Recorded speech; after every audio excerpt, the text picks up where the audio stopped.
I'm Sean. I'm Carol's nephew, youngest nephew. I didn't prepare anything, but I did write some notes. So Melissa talked about Sam the Lamb, and I remember that like it was yesterday because I think Curse of the Starving Class was my introduction to the Angels Company, and Carol had us, decorating sets or painting or just running around. I think it was summer and my mom was working, and she just kind of took it upon herself to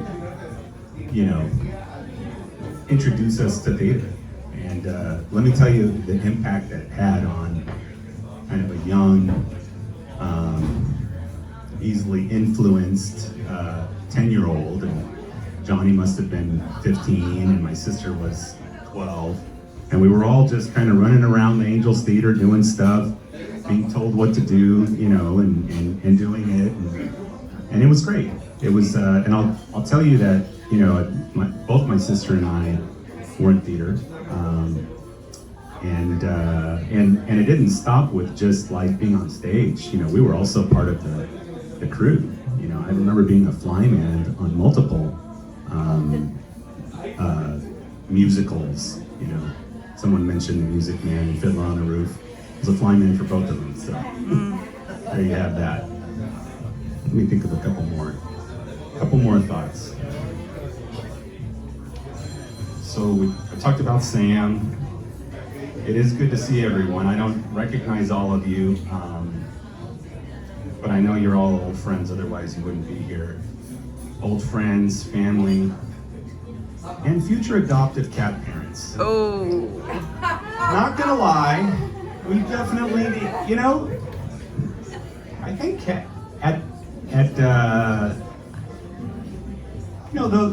those of you in the greatest generation, it's proven that cats kind of help with the mental fortitude. So think about that.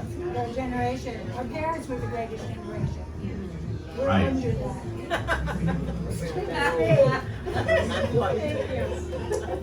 How many cats? How many cats are we talking about here? Well, how many of us are there? Oh. There are 6. Oh, okay. Five, excuse me. 5 cats. So if you're interested in adopting a cat, please see the lady in the stripes over here.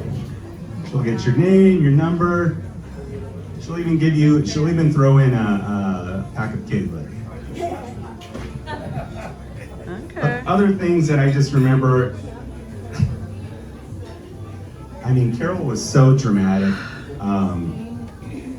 When she'd call you on the phone, she even announced herself dramatically. She'd be like, "It's Carol."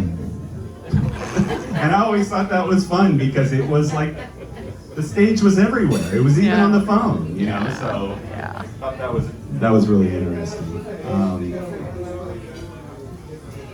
Some of my favorite, like the COVID was strange for all of us, but that was probably the time when I talked to her the most in the past 10, 15 years, because I had started to learn how to play piano, and I'm horrible at. Well, I'm okay.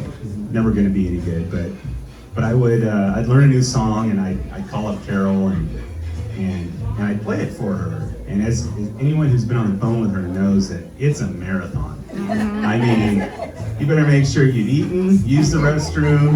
You better make sure you got enough energy. Oh, yeah. But I knew that every song that I played her translated to an hour of conversation. So, but it was great. I mean, I don't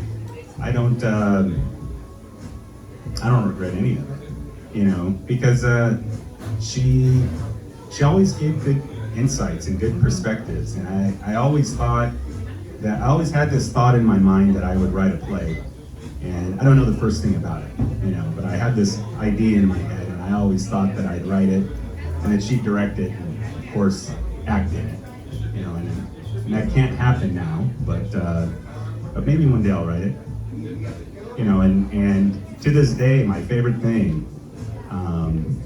is performance art.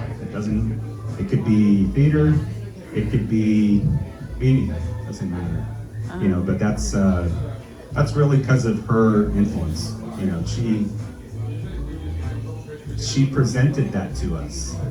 You know, she didn't just show it to us. She said, this is something that you'll like, and this is good for your soul. You know, it's kind of like what I took away from it.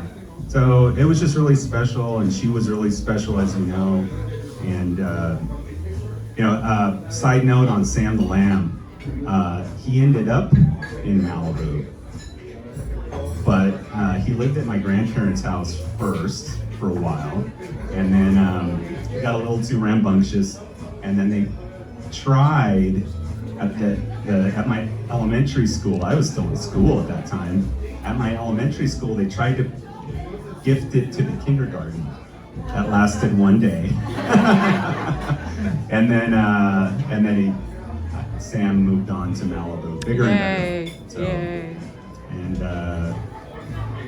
yeah, Carol was something. You know, she was just something special, and she didn't have anything bad to say about anyone. She was just so spiritual, you know, and she found that spirituality in the theater, and that's really great. I think that's why you're all here, and how you made that connection, and just a wonderful, wonderful person, and we love her and we'll never forget her. So. Thank you so much, Sean.